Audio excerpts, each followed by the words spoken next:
Hello friends, myself Nikhil Gowda, the Insights PSIR IR faculty, and today we'll go to the day 2 or the episode 2. So here we'll look into few important questions. I've taken two questions. One, I have been focusing more on the IR part of current affairs. So one question is about SCO and India's Central Asia interest. So a question can come in the exam saying that on these lines, comment on SCO and India's Central Asia interest. So how do we look at this question in that regard? So one thing what we can do here is that we can go through the introduction. My introduction would be, according to Mackinder, the Central Asia is considered as the heart of the world. Central Asia is considered part of India's extended neighborhood. This would be my introduction. Then I have to connect points regarding in what ways SEO will help India to meet its interest in Central Asia.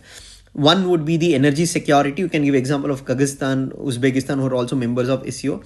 Then you can also give the example of international north-south transport corridor, because Iran and Russia both being part of SEO. SEO can play a key role.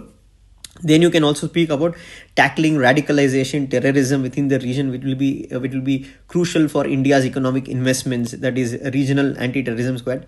Then you can also speak about diaspora. That is what you can call as a large part of Indian diaspora, where SEO can play a key role, especially in evacuation, humanitarian assistance, disaster relief, and it is also a market for India's Make in India initiative. So these are the points that you can connect, but at the same time, you need to also write about challenges. One is the China-Pakistan nexus and China's dominance within SEO. Then you can say recently SEO failed to acknowledge India's key concerns of the Pahalgam incident. Then you can also write about inclusion of Iran into SEO adds an anti-West character to the grouping, which will undermine India's balancing interest with the West. Then in conclusion, you can write about that SEO, India need to work with like-minded countries within SEO to enable to meet its look north policy and utilize the benefits that the region provides. So this is what you can write as your answer. Now moving on to the next question, I have taken about feminism and international politics, because that is one recurring theme. So they've asked, examine the impact of gender lens in international politics. So gender lens here refers to what? Feminist approach to international politics. So my introduction would be till 1960s or 70s, traditionally international politics analysis was dominated by realist school of thought, which is considered as the hegemonic school of thought. Then you can write, however, the feminist approach emerged as a critical school and they gave a new direction. Now I'll connect certain scholars. J. Ann Tickner, who spoke about the masculinity of aspects of security. Or you have Cynthia Enlow in her work Banana Beaches and Bases, where we spoke about how women are invisible in international politics. And you can also extend the argument of international is also personal is also international, that how women issues were neglected by the states and sovereignty was given more importance.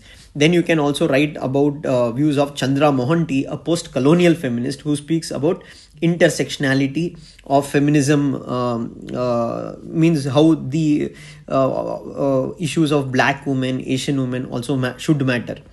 But then I'm going to write more about the impact. The impact will be one, you can say UN Resolution 1325, which speaks about inclusion of gender issues within the UN framework. Then you can also speak about now how the idea of security has been broadened to give more focus on non-traditional security aspects. Creation of institutions such as UN Women to address the concerns of the women in international politics.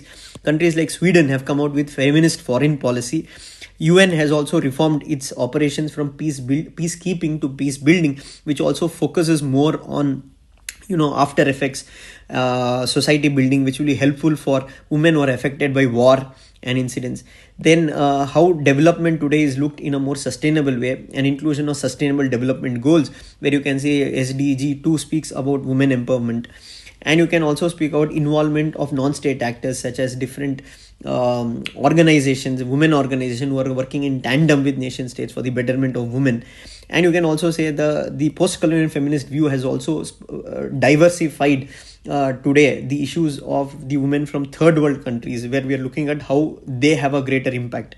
But then I would also argue in my answer that in spite of all these impact, still gender justice has yet to be realized. So we can add certain facts saying that the global representation of women in parliament is just 23%. Even in UN peacekeeping forces, the women representation comes around to just 16%.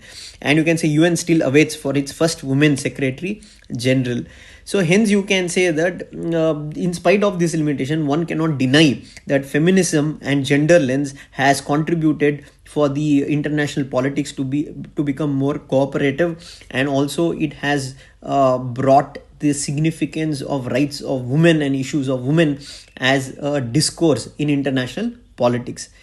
So this would how I would articulate my answer. I hope this session helped, and yeah, the main idea is that how to articulate and how to focus on the demand of the question and how to link concepts. I hope this session helped. Please share it with your friends, because that also will motivate me to work more. And with this, we'll meet tomorrow again. Till then, take care.